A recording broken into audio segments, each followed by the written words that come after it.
Nos reunimos una vez más para estudiar la lección de la escuela sabática en nombre de la voz de la esperanza. Bienvenido, bienvenida.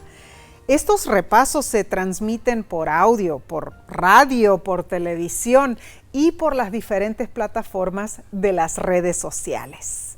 Si aún, no lo has hecho, suscríbete al canal de YouTube de La Voz de la Esperanza.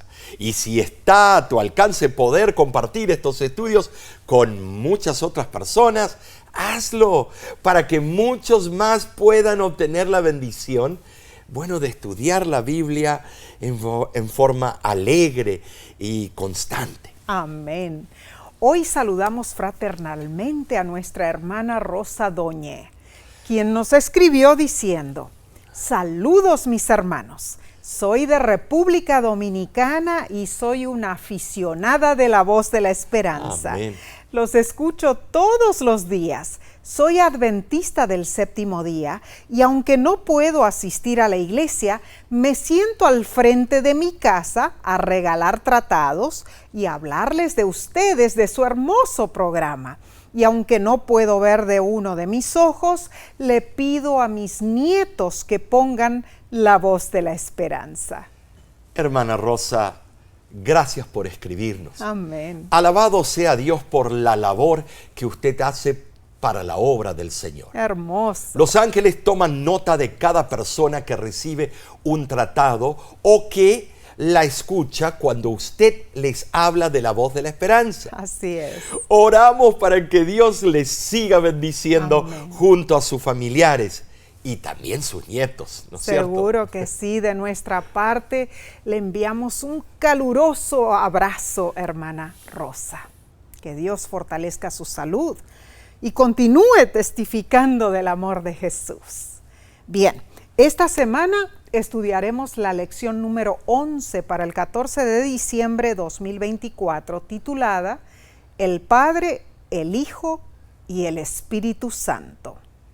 La verdad que este es un tema controversial. Sí lo es. Para muchas personas. Ahora, comencemos bien.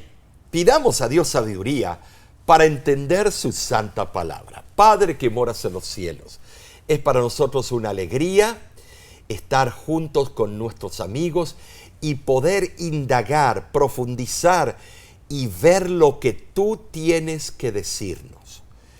Padre, queremos que tú reines en nuestras vidas. Y esto lo pedimos en el nombre de Cristo Jesús. Amén. Amén. Bueno, el Evangelio de Juan es un libro muy variado.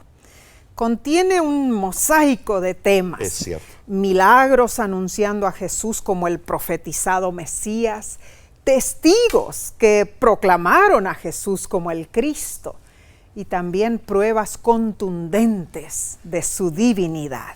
Además de esos relucientes temas, la deidad trina, Padre, Hijo y Espíritu Santo, es una cuestión a la cual Juan le dio mucha importancia. Cierto.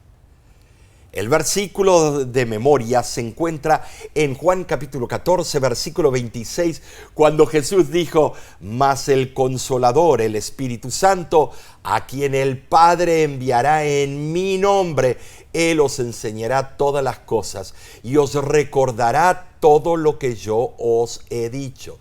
Y te voy a decir, Nesí, este tema es tan controversial que acabo de dar un sermón de los viernes de noche sobre esto, deidad o trinidad. Y los insultos que recibí, Nesí, diciendo cosas, este hombre no sabe que esto y que lo otro, y diciendo cosas muy feas. Es un tema que la gente lo toma a pecho cuando debemos regocijarnos. Seguro que de sí. que la deidad consiste en tres grandes personas eternas. Amén, que amén. Están trabajando por ti y por mí. Así es, así es. Si no te gusta el tema, tú tienes una opción. Sí. Pero quédate y escucha. Claro que sí, es importante estudiar Claro. este tema. Notemos que en el versículo dice consolador. Ese vocablo es una de las formas utilizadas en la Biblia para referirse a la tercera persona de la deidad. También se usan expresiones como Espíritu de Dios, Espíritu del Señor o simplemente Espíritu. Ahora, una de las funciones principales del Espíritu Santo es enseñar. Claro, Jesús dedicó tiempo a la enseñanza, dio instrucciones detalladas, pero había muchísimas cosas que los discípulos debían aprender. Por eso les enviaría el Espíritu Santo, el Espíritu de Dios, que conoce las cosas de Dios y todo lo escudriña, aún lo profundo de Dios, dice 1 Corintios capítulo 2, versículos del 10 al 11. El Espíritu de Dios imparte esas cosas a quienes están dispuestos a ser instruidos.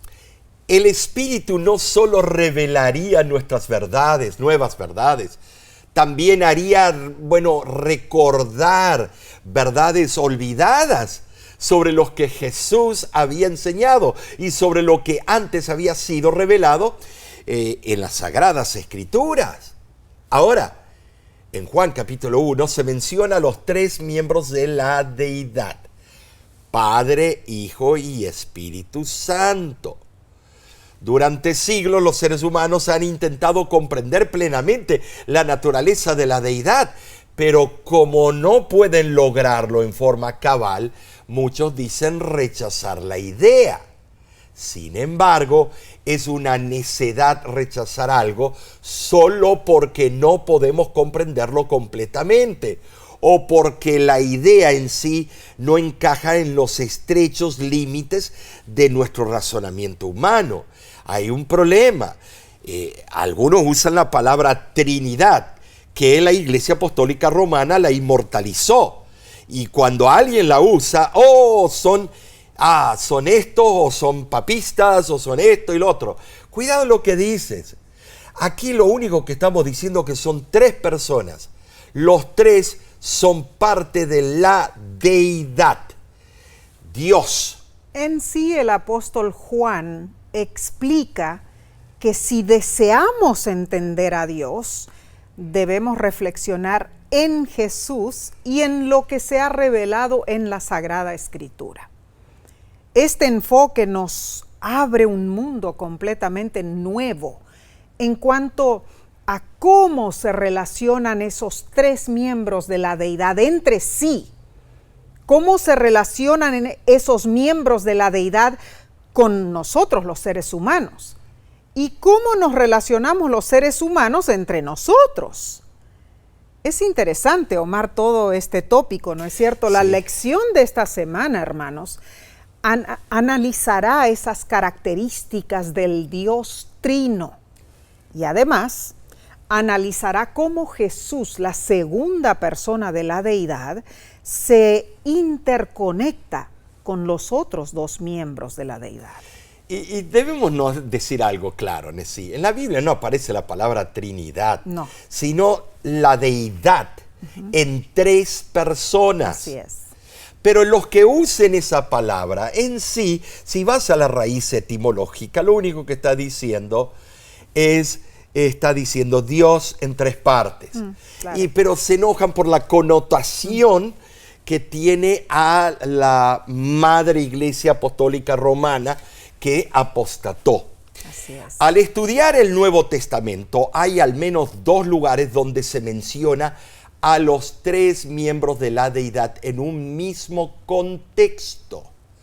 La primera instancia la encontramos en el bautismo de Jesús. No pueden negar que los tres estuvieron allí. Según fue registrado en Mateo capítulo 3, versículo 16 al 17, el Espíritu Santo descendió, se posó sobre Jesús y se oyó la voz del Padre. Según Juan 1, capítulo 1, versículo 1 al 3 y 32, aprendemos que Jesús y el Padre son uno y que Juan el Bautista fue testigo de cómo el Espíritu Santo en forma, no es un animal, no es una paloma, en forma de paloma, se posó sobre Jesús, el Hijo de Dios. Los 13 estuvieron allí. Seguro que sí. ¿Cómo se ponen a negar? No, y la segunda instancia donde se menciona en el Nuevo Testamento los 3 miembros de la deidad en un mismo contexto, son los capítulos 13 al 17 de Juan, donde se habla de Jesús justo antes de su crucifixión, resurrección y ascensión al cielo. En esos capítulos Jesús hizo hincapié en su relación con su Padre y con el Espíritu Santo, y cómo nosotros podemos en Cristo llegar a estar cerca de Dios. Jesús anheló que recordáramos que Él había venido del Padre, que Él es como el Padre y que el Espíritu Santo, su representante, fue enviado para enseñarnos, convencernos y consolarnos hasta que Jesús regrese a esta tierra. Bien, analicemos entonces la lección del domingo 8 de diciembre titulada El Padre Celestial. La primera persona en la deidad. El Evangelio de Juan fue escrito desde el punto de vista de la narración bíblica en general, comenzando con nuestros orígenes. Cierto. Génesis 1 y Juan 1 tienen algo en común. El Dios manifestado en 3 estuvo involucrado en nuestra creación a través de Jesús. Y asimismo, el Dios manifestado en 3 personas, estuvo involucrado en nuestra redención a través de Jesús. Y Génesis 1 dice: en el principio creó Dios los cielos y la tierra. En otras palabras, en el principio, el Padre, el Hijo y el Espíritu Santo crearon los cielos y la tierra, porque el Espíritu se movía en las haz de las aguas. Seguro. Las 3 entidades son la fuente de todo lo que existe. Los 3 miembros de la deidad se consultaron, crearon el universo y los seres que lo habitan. Cuán cierto. En nuestro planeta se llevó a cabo una creación exclusiva de vida. Lo máximo de esa creación fue el ser humano. El propósito de Dios al crear a la humanidad fue que viviéramos en armonía con Él y entre nosotros mismos. Ahora, desafortunadamente, Lucifer, Satanás, introdujo el pecado a este mundo. ¿Qué es pecado? Entre otras cosas, el pecado es una interrupción de nuestra relación con Dios, porque representa erróneamente quién es Dios y trajo consecuencias funestas, a tal punto que Jesús tuvo que tomar sobre sí nuestra naturaleza humana para poder restaurar nuestro conocimiento de Dios y traernos salvación. Aquí es donde se entrelaza la maravillosa descripción de Juan, capítulo 1.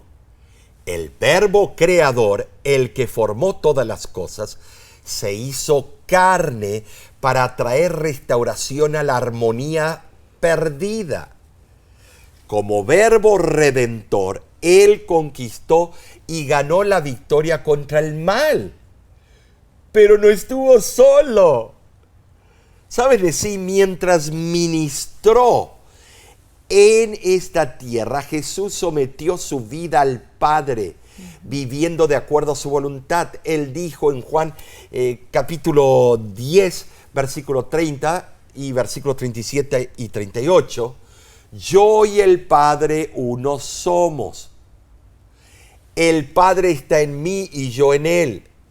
Si no hago las obras de mi Padre, no me creáis. Ahora, muchos asumen que Jesús lo sufrió todo en la cruz. Bueno, es cierto, pero el Padre y el Espíritu Santo también sufrieron con Él.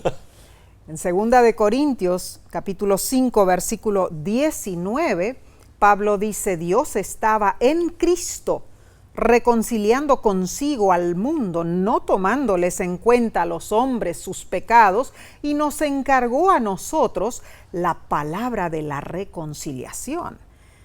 Claramente, hermanos, Dios desea que participemos activamente en el ministerio de la reconciliación. Es cierto. Ese es un maravilloso privilegio, Claro. el de participar en la obra de Jesús como embajadores del reino del cielo. Veamos algunos de los importantes roles del Padre. Juan capítulo 3, versículo 16 al 17, explica que el Padre invirtió tanto en este mundo y nos ama tanto, así como ama a su único Hijo. Juan 6:57 dice que el Padre envió a Jesús y que Jesús vive por el Padre.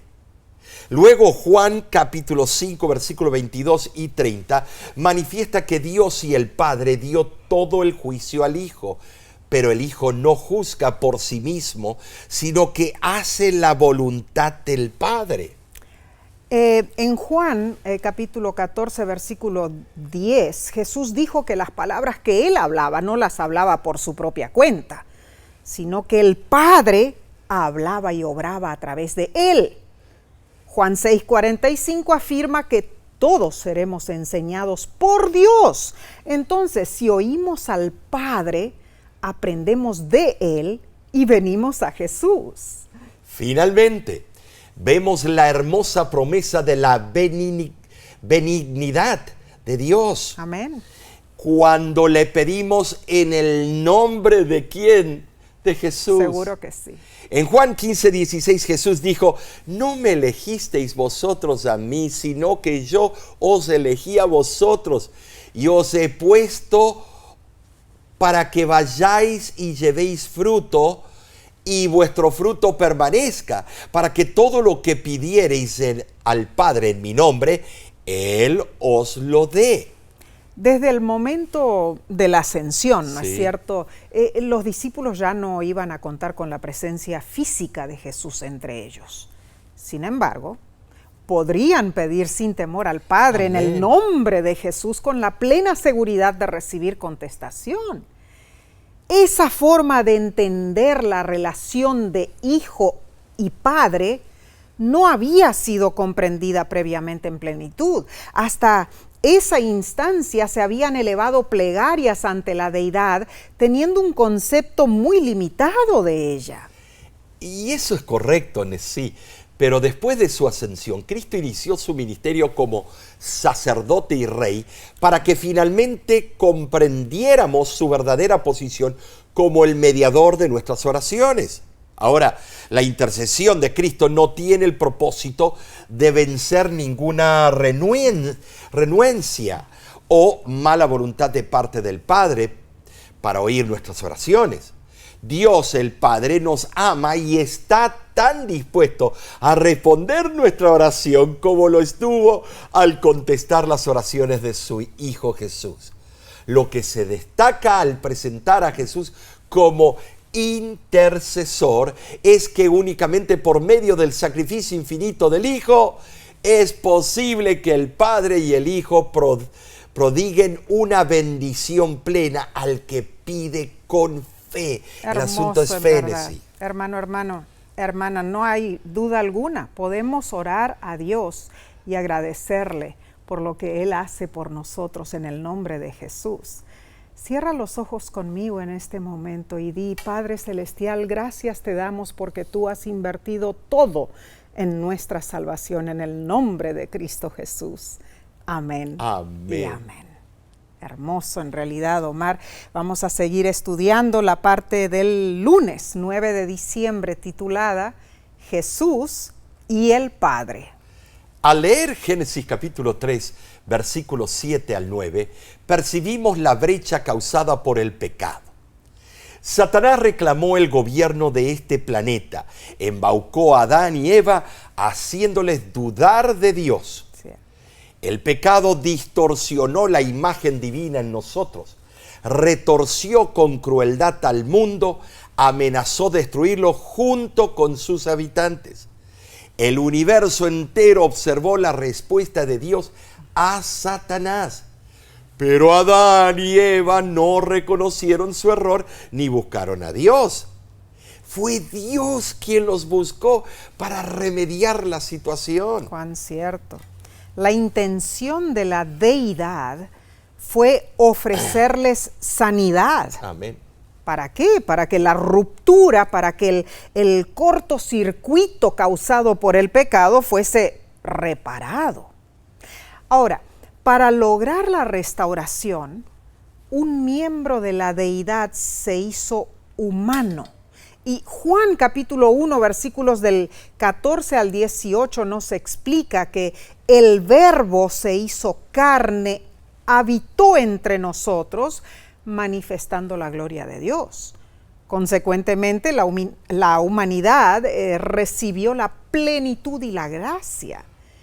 Jesús vino a esta tierra a declarar la gloria divina, para que todos, tú, yo, todos nosotros, los que estemos dispuestos a aceptar por fe lo que Cristo nos ha ofrecido, experimentemos una relación restaurada con Dios. Claramente, la creación y la salvación fueron iniciativas de Dios.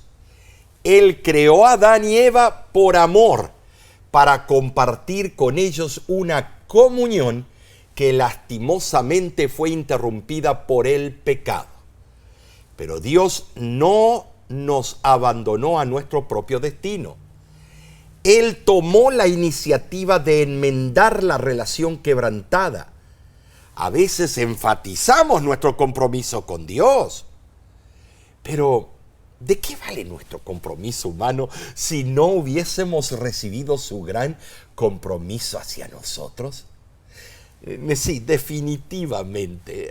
Sí, su compromiso es lo que inspira nuestro compromiso. Amén. El apóstol Pablo pregunta en Romanos 2:4, ¿menosprecias las riquezas de su benignidad, paciencia y longanimidad, ignorando que su benignidad te guía al arrepentimiento?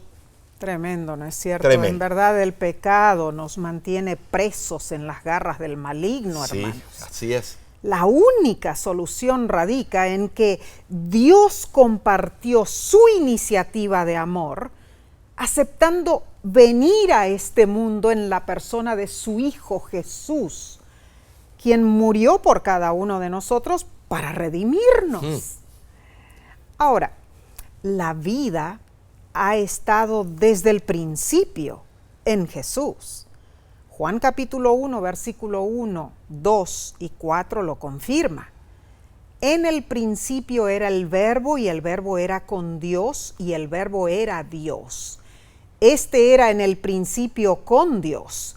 En él estaba la vida y la vida era la luz de los hombres. Notemos que la hermana Elena G. de White afirma en Deseado de todas las gentes que en Cristo está la vida original, no prestada, no derivada. Sin embargo, notemos, como Hijo encarnado, según Filipenses 2:7, Cristo se despojó a sí mismo del ejercicio de sus prerrogativas y al hablar de su existencia en la tierra como un hombre entre los hombres, él podía referirse a su posesión de la vida como un regalo de Dios. Ahora, sí, tristemente, este mundo no conoció a Dios. Así dice Juan capítulo 17, versículo 25. Cierto. Y aún así, Dios nos amó y para que Él, el Padre, fuese conocido, envió a su único Hijo a morir para redimirnos. Ay, gracias a Dios. Maravilloso, ¿no por es ese cierto? sacrificio. Lamentablemente nuestra sociedad moderna se halla envuelta en un clima ideológico antirreligioso, anticristiano. Jesús dijo en Lucas 18:8, cuando venga el Hijo del Hombre, ¿hallará fe en la tierra?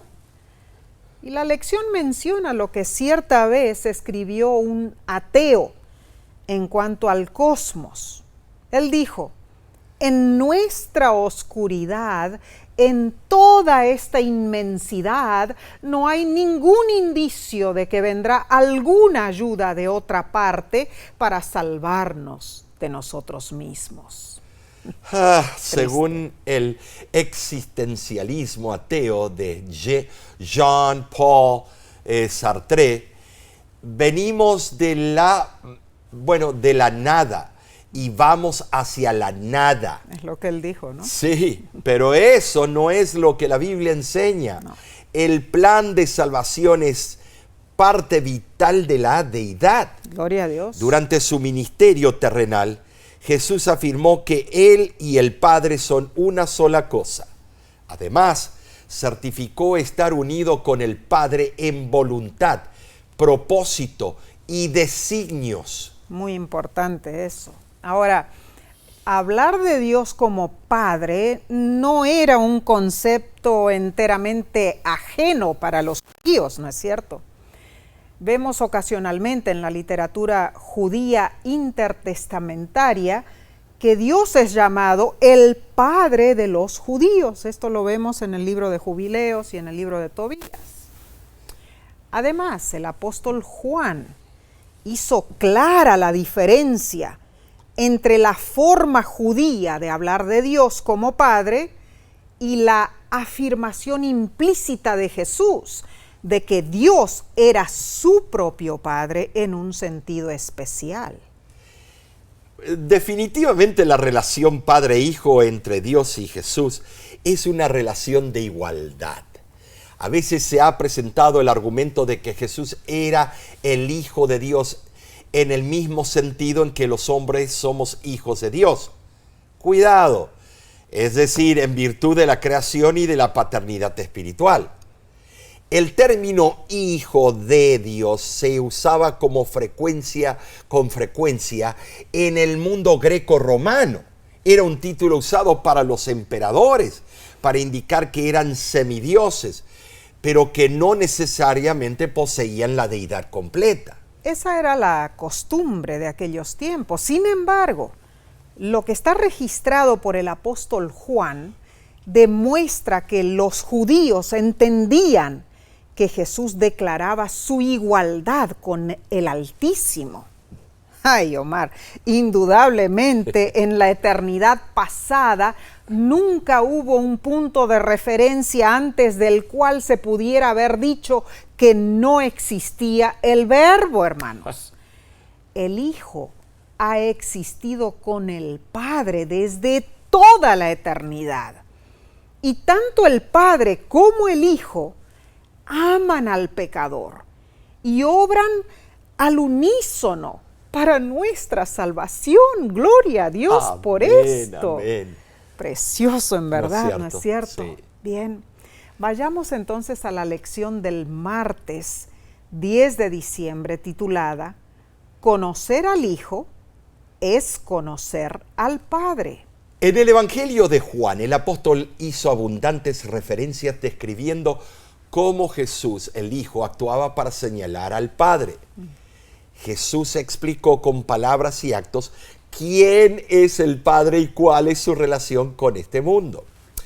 Saben, así en Juan capítulo 1, versículo 18, está en consonancia con esto. Dice que Jesús dio a conocer al Padre. Cierto. Dar a conocer en el griego significa explicar, interpretar, exponer. Muy interesante. La palabra padre, pater, en el griego, aparece 136 veces en el Evangelio de Juan y 18 veces en sus 3 epístolas. Tremendo eso. El propósito principal del apóstol fue delinear, podríamos decir, cómo es el Padre. Y además explicar la unidad que existe entre el Padre y el Hijo. Ahora, algunos críticos literarios cuestionan esa redundancia como inútil, pero Jesús definitivamente deseaba que nosotros conociéramos y valoráramos a su Padre. Notablemente el discurso de despedida fue donde Jesús claramente dio a conocer al Padre. Allí se divulga que Jesús fue el que representó al Padre en la tierra. Vino a vivir en carne humana para hacer la voluntad del Padre. Bueno, esto puede parecer sorprendente, pero nos demuestra cuán totalmente entregado estaba Jesús como ser humano a su Padre Celestial. Jesús también dijo que Él fue enviado por el Padre para cumplir su obra. ¿Cuál obra? Nuestra salvación. Jesús proclamó que únicamente a través de Él la humanidad podría llegar al Padre. Juan capítulo 6, versículos 40 y 44. Jesús siempre enfatizó la importancia de hacer la voluntad de su Padre. O podríamos mencionar muchas instancias que nos enseñan sobre la relación de Jesús con su Padre. Una de las referencias que resume este enfoque está en Juan 14:9, donde Jesús afirmó: el que me ha visto a mí, ha visto al Padre. La verdad que es certero ese versículo. Esta declaración debería alentarnos a relacionarnos más con nuestro Padre Celestial. Por eso la oración modelo en el Sermón del Monte comienza dirigida al Padre. Padre nuestro que estás en los cielos. Como nos relacionamos con su Hijo Jesús, nos debemos relacionar con el Padre. ¿Saben? Sí, las características de Jesús son características pertenecientes al Padre. Así es. Esta es una alentadora manera de comprender la estrecha relación entre el Padre y el Hijo. Gloria a Dios. Ahora debemos preguntarnos qué impacto tendría en nuestra vida diaria si siguiéramos el ejemplo de Jesús. De no hacer nuestra voluntad, sino hacer la voluntad de nuestro Padre Celestial. Oh, sería maravilloso, en verdad. Lograríamos ser completamente transformados por la gracia divina. Durante su ministerio terrenal, Jesús negó que Él se había enseñado a sí mismo, hermanos. Él siempre aludió a una fuente más excelsa que las escuelas rabínicas, porque Dios mismo había sido su maestro. En Juan 8:38 dijo Jesús: yo hablo lo que he visto cerca del Padre. Y en Juan 14:10 Jesús añadió: ¿no crees que yo soy en el Padre y el Padre en mí? Las palabras que yo os hablo, no las hablo por mi propia cuenta, sino que el Padre que mora en mí, Él hace las obras. Oh, claramente debemos seguir el ejemplo de Jesús. Por supuesto, sí. De nuestra parte es un acto de aceptación voluntaria. Amén. Ahora, entonces, el Padre y el Hijo vienen a morar espiritualmente en nuestro corazón y hay unidad, no solo entre el Padre y el Hijo, sino entre el Padre, el Hijo y nosotros. Es una relación interdependiente. Juan 15, versículo 1 y versículos 9 y 10 dice: yo soy la vid verdadera y mi Padre es el labrador. Como el Padre me ha amado, así también yo os he amado. Permaneced en mi amor. Si guardareis mis mandamientos, permaneceréis en mi amor, así como yo he guardado los mandamientos de mi Padre y permanezco en su amor. En Juan 17:26 vemos algo muy interesante en realidad, porque Jesús le dijo al Padre: yo les he dado a conocer tu nombre. Al reflexionar en la comunión entre los miembros de la deidad, quizá podemos usar como modelo la comunicación esponsal y paterno-filial. ¿A qué me refiero, Omar, con esto? Por ejemplo, nuestro nietecito Luca está aprendiendo a hablar y su mamá le repite diariamente: papá, papá. Y asimismo nuestro hijo le dice constantemente: mamá, mamá. Ambos le están dando a conocer al niño el nombre del otro. es un nombre que tiene su origen en el amor que se tienen ellos dos como padres, como cónyuges. Qué buen ejemplo. Por la noche, cuando nuestro hijo y nuestra nuera conversan, ellos se pueden decir recíprocamente, ¿sabes? Yo le he dado a conocer tu nombre. Claro, el nombre de los padres en sí no es el nombre propio de cada uno de ellos, sino que paradójicamente es el nombre común, papá, mamá. Los padres se conmueven hasta las lágrimas cuando oyen por primera vez a sus bebés que los llamen así, ¿no es cierto? Qué hermoso ejemplo, ¿no? Sí, lo estamos viviendo. Sí, claro. Lo estamos viendo. Muy buena analogía. El misterio de esta maravilla se encuentra en que el nombre común de papá y mamá se encierra en el origen del niño, Claro. un origen que se inició por el amor dedicado entre los padres. Así es. Así con precisión Jesús explicó a sus oyentes el misterio de la deidad. Demostró que hay alguien junto a Dios. Ese alguien era Él mismo. Amén. Jesús es el Hijo de Dios y dio a conocer a Dios. Siendo el Hijo único del Padre, Él es también Dios. Maravilloso en realidad. Así es. Profundos pensamientos. Ahora, ¿será que Dios puede amar al pecador así como ama a su propio Hijo? Claro que sí, hermano, hermana. Así lo afirmó Jesús. Y Jesús se propone a cumplir todo lo que promete. Jesús honrará todos nuestros planes si nosotros nos aferramos de sus promesas, si practicamos una fe viviente y si ponemos nuestra confianza en Él. Amén. Esa es Amén. una maravillosa verdad. Pasaremos al estudio del miércoles 11 de diciembre titulada El Espíritu Santo. Aunque el Espíritu Santo no ocupa un lugar tan destacado en el Evangelio de Juan como el Padre y el Hijo, su papel es trascendental para el éxito de la misión de Jesús. Así es. Su obra es sumamente importante. Leamos Juan capítulo 1, versículo 10 al 13. En el mundo estaba y el mundo por él fue hecho, pero el mundo no le conoció. A lo suyo vino y los suyos no le recibieron.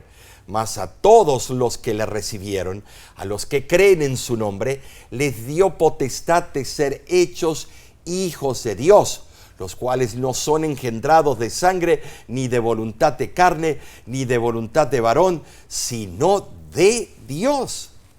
Interesante, ¿no es Tremendo. cierto? Ahora, el cuarto evangelio, o sea, Juan, a veces es llamado el evangelio del rechazo, porque se ocupa del proceso mediante el cual los dirigentes de Israel rechazaron al Mesías. Claramente el Espíritu Santo es el agente activo en el proceso dinámico de la conversión espiritual del ser humano. Jesús describió ese proceso como nacer de nuevo. Y Juan abordó la cuestión vital del nuevo nacimiento, algo que no es de voluntad de carne, sino de Dios, dice cierto. Juan 1:13. Así es.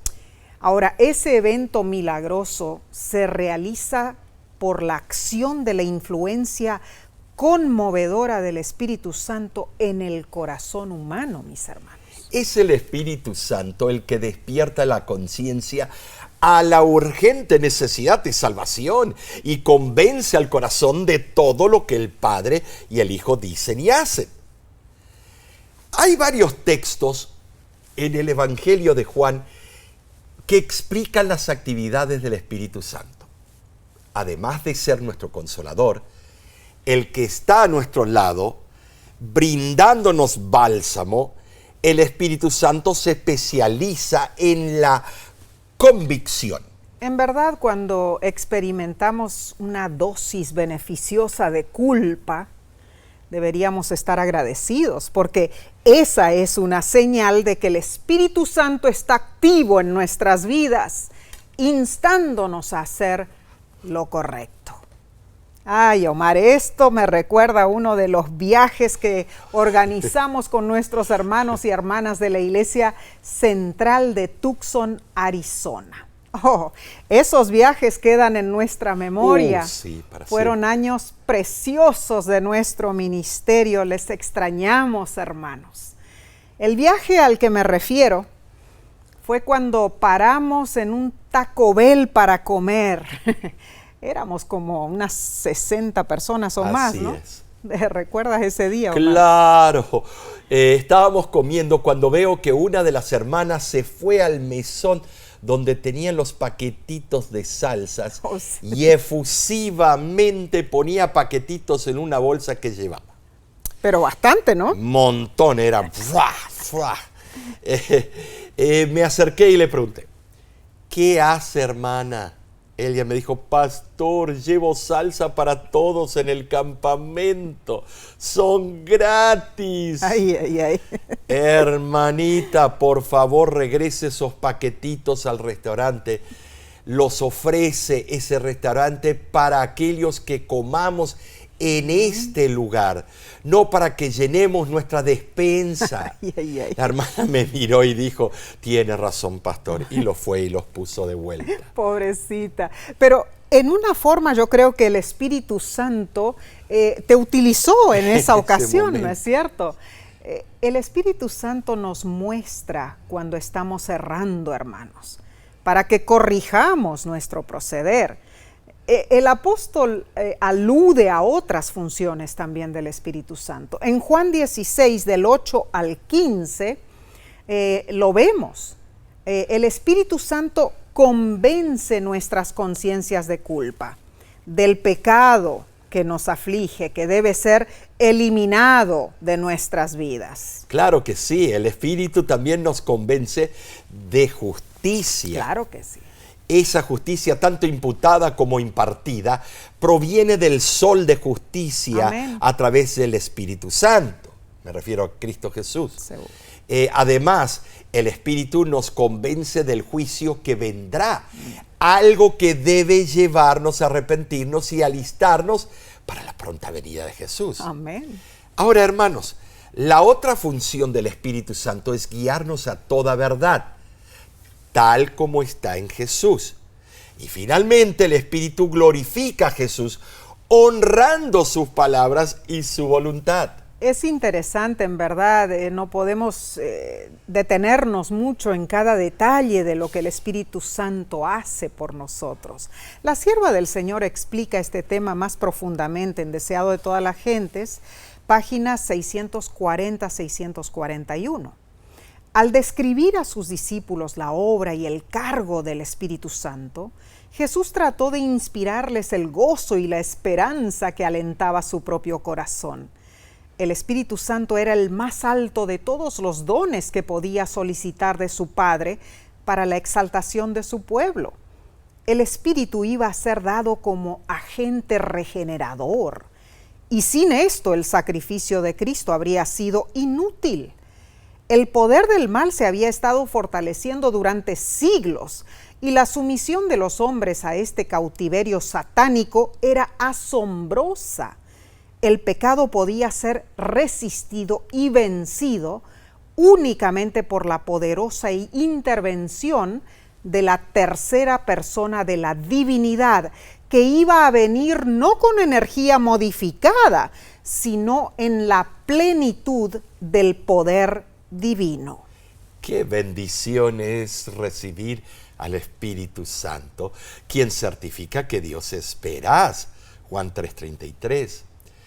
El Espíritu nos convence de pecado, de justicia y de juicio. Entonces la clave para que sepamos lo que es correcto, lo que es verdadero, lo que es bueno, es que sometamos nuestra razón y nuestras experiencias a la palabra de Dios mediante el poder convincente del Espíritu Santo. Amén y amén. El apóstol Juan no entró en controversias ni en fastidiosas disputas al escribir su evangelio.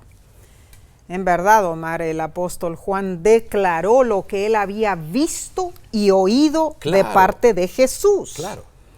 Él aprovechó cada enseñanza y entendió la perfecta connotación de la deidad en el Padre, el Hijo y el Espíritu Santo. Definitivamente, comprender la verdad de la deidad es lo que nos trae fortaleza y nos vitaliza, hermano, hermana. Es una fuerza que actúa eficazmente como motor para todas las sociedades odiernas. Como hijos de Dios, nosotros venimos al Padre por medio de Cristo en el Espíritu Santo. Y eso debe ser nuestra más elevada meta. Amén y amén. Tremendo, Nessie. Pasemos entonces al estudio del jueves 12 de diciembre titulado La oración de Jesús. Se conoce Juan 17 como la oración intercesora del Maestro. Así es. Es la más larga de sus oraciones. Jesús vino a esta tierra para restaurar la relación que originalmente había existido entre Dios y también la humanidad. Claro. Él realizó fielmente lo que Dios le encomendó.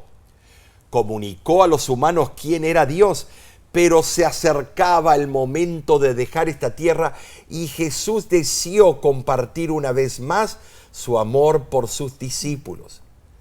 Quería que comprendieran la estrecha relación entre Él, el Padre y el Espíritu Santo. Seguro que sí. Deseaba llevarlos a la misma relación con Dios, Padre y el Espíritu, que Él mismo tenía.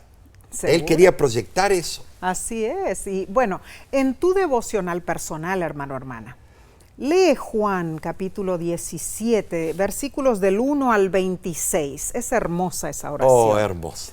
Muchos leen estos versículos pensando que lo único que importa es la unidad y el amor. Y sí, eso es correcto. Pero una lectura más cuidadosa sugiere una conexión más vital entre el amor y la verdad. Enfaticemos juntos los versículos 3, 6, 8 y 17. Jesús oró así: Esta es la vida eterna, que te conozcan a ti, el único Dios verdadero. He manifestado tu nombre a los que me diste y han guardado tu palabra. Han conocido que verdaderamente salí de ti. Santifícalos en tu verdad. Tu palabra es verdad. Jesús vino a revelar al Padre. Esa revelación era importante debido a los muchos conceptos erróneos acerca de Dios. Juan demostró la seriedad con que Jesús llevó a cabo su gran misión. Él representó correctamente la palabra y las acciones de Dios. Si la verdad no importara, ¿por qué llegar a tales extremos? Indudablemente, Jesús vivió una vida de enormes dificultades. Finalmente fue rechazado por las autoridades religiosas. Sufrió la indiferencia de la gente e incluso de sus propios discípulos.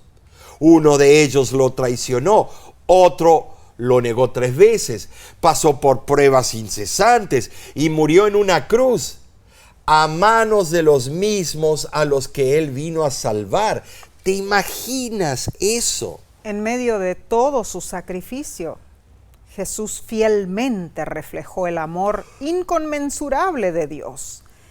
En su oración intercesora, Jesús oró por sí mismo, por sus discípulos y por todos los creyentes de su tiempo y los del futuro, o sea, nosotros. La oración de Jesús no solo fue poderosa, sino que lo abarca todo. Pablo dice en Hebreos 5:7 que Jesús suplicó con gran clamor y lágrimas. Oró con poder, incluso por sus enemigos que lo crucificaron. Definitivamente hoy día Jesús aún intercede por ti y por mí, por nosotros de manera personal, de manera apasionada, poderosa y perpetua.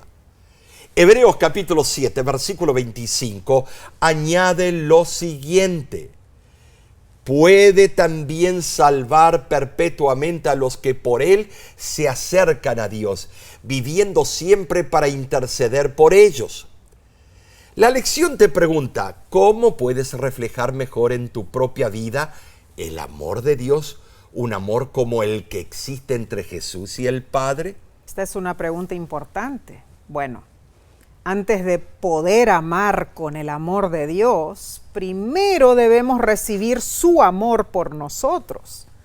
Solo entonces seremos capaces de reflejar ese amor a los que nos rodean. Y en verdad, Omar, cuando pensamos en esto, Cristo Jesús es quien nos da poder para ser imitadores de Dios como hijos amados. Ahí viene. Solo así seremos capaces de andar en amor como también Cristo nos amó. Y cuando lo hagamos, lograremos la gloriosa promesa de ser abundantemente bendecidos. Tremendo, Nesí.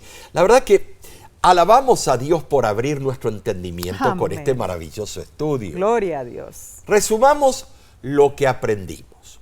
En primer lugar, Dios el Padre siempre ha estado en conexión con su Hijo Jesús, y a pesar del pecado, el Padre ha mantenido un contacto íntimo con nosotros, invirtiendo todo su poder en nuestra salvación. En segundo lugar, en la eternidad pasada nunca se pudo haber dicho que no existía el Verbo. El Hijo ha existido con el Padre desde toda la eternidad. Amén.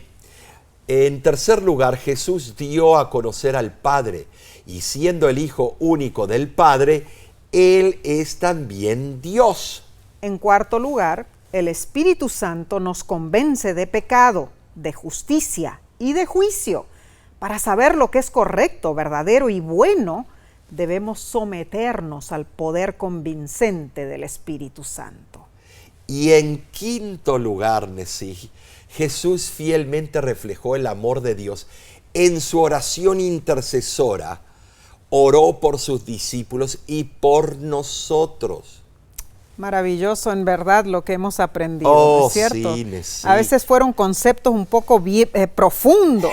Mira. Pero en realidad eso hace despertar nuestra curiosidad de querer aprender más de la Biblia. En este estudio hemos visto las grandes luchas que tuvo la Iglesia cristiana en los primeros siglos sobre la divinidad y la existencia de los tres seres de la deidad. Había un monje llamado Arrio que se llevó una gran parte del cristianismo porque negaba la divinidad de Cristo y lo tenía como un mero hombre, y también ponía en tela de juicio al Espíritu Santo. Claro. Pero casi todas las religiones protestantes o lo que sea han tenido un tiempo que han puesto en tela de juicio la deidad de los tres, inclusive la nuestra. En sus principios habían pioneros que de verdad no estaban convencidos con la deidad manifestada en tres personas. Tremendo eso. O sea que esta lección nos abre el intelecto. Y cuando hay personas que escriben, que mandan mensajes ofensivos y que lo otro, porque no le damos al clavo como ellos quieren. Estimado, tú estudia por ti mismo, Amén. Busca en la palabra de Dios y deja que el Espíritu Santo te guíe. Seguro que sí. Te guíe. Solo una persona insegura es la que juzga una teoría bíblica porque no la puede contrarrestar o explicar.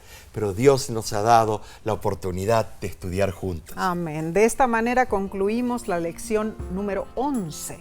Hemos sido bendecidos y la semana que viene daremos seguimiento a nuestro estudio. La próxima lección se titula La hora de la gloria, la cruz y la resurrección. Bueno, entraremos en tema fascinante, ¿no es cierto? Así que únete por este mismo medio y estudiemos juntos. De igual manera no olvides el interesantísimo tema de este viernes. Se titula Confía en el corazón de Cristo. Será hermoso. Vamos a ver los propósitos de Cristo para nosotros. Amén. Gracias, porque cada semana tú estudias con nosotros. Agradecemos y sinceramente apreciamos tu apoyo financiero a La Voz de la Esperanza, un ministerio oficial de la Iglesia Adventista que trae mensajes de paz, de amor y de seguridad desde 1942 por todos los medios masivos de comunicación. Si deseas obtener más información, visita nuestra página lavoz.org. De nuestra parte, nos despedimos, pero con un hasta luego. Que Dios te bendiga ricamente.